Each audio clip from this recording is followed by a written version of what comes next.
હું રાજકોટથી પાર્થ રાઠોડ. હું રાજકોટથી લોધિકાથી જામનગર કાલોલ રણુજા મેળામાં જવા નીકળ્યો હતો. ત્યારે ચીબડાથી ખીરસરાવાળા રસ્તે ખાડા જોવા મળ્યા. જેમાં બીજો ખાડો જે મારી ગાડીમાં આવતા, મારી ગાડીમાં ડેમેજ થતા મેં ગાડી સાઈડમાં ઊભી રાખી. ત્યાં જે જોયેલું ગ્રામજનો એને વાત કરી કે ભાઈ ક્યારે રોડ બનેલો, ક્યારે નવો રોડ છે. રોડ મહિને જે નવો બનેલો હોય તો મેં કીધું આટલા બધા ખાડા પડવાનું શું કારણ? એમ નવો જ રોડ બનેલો હોય તો આટલા ખાડા જે પડવાનું રીઝન શું હોય, કારણ શું હોય?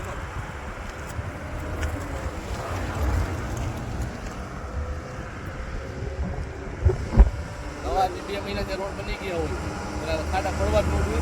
તો બધી શું ભ્રષ્ટ અધિકારી ખાડા દેખાડો એમ નથી. કેટલા બધા ખાડા રોડ દેખાડો ઓલી છે.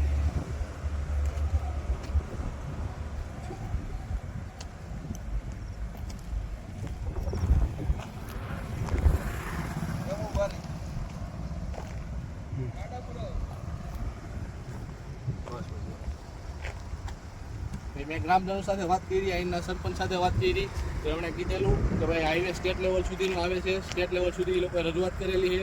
આમના સરપંચ, ધારાસભ્ય, મિનિસ્ટર સુધીની રજૂઆત છે. છતાંય કોઈ કંઈ નિવારણ હજી આવેલું નથી કે એના કોન્ટ્રાક્ટર કોઈ એટલો જવાબ નથી દેતા. ચોમાસા પછીનું જાણ કરે છે તો આ બધી ક્યારે ગ્રામજનો ક્યારે બધી આવા રસ્તાહી મામથી બધા નિરાશ કરશે. કંઈક ઉકેલ આવે, કંઈક રસ્તો કંઈક સારો ને આપણા મોટા કોન્ટ્રાક્ટરના બિલ પાસ થાય, આપણા પૈસા લઈ જાય છે.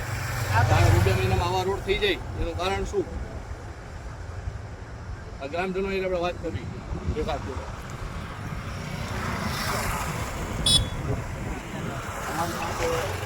રાજકોટથી આવેલા લોધિકા ખીરસરા રોડ ઉપર જાતા વ્યક્તિ માહિતી માગેલી. માહિતીમાં અમને પૂછેલું કે ભાઈ આ